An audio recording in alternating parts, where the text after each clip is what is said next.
Assalomu alaykum aziz yurtdoshlar.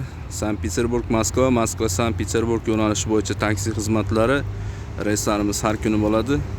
Aloqaga chiqaverasizlar. Biz pasredni o'zimiz voditelimiz. Telefon nomerlarini ekranlarga chiqarib qo'yamiz. Sankt-Peterburg shahrida Rossiyaning barcha shaharlariga odam olamiz.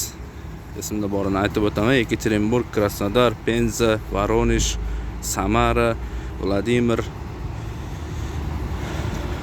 Bemalol aloqaga chiqaverasizlar. Manzildan manzilga kelishilgan narxlarda mashinalar komfort ko'rib turibsizlar. Kia Optima 4 ta odam qisilmasdan borib keladi. Dokumentlar yo'q bo'lsa ham, xudo xolasa aloqaga chiqaverasizlar. O'zimiz voditelimiz, o'rtada hech qanday pasredni yo'q. Междугород taksi xizmati. Sankt-Peterburg Moskva, Moskva Sankt-Peterburg. Telefon nomerlari ekranlarda bo'ladi. WhatsApp orqali adreslar tashlab berasizlar. Manzildan manzilga kelishilgan narxlarda salomat chiroyli qilib olib borib qo'yamiz. Sog' bo'linglar, salomat bo'linglar.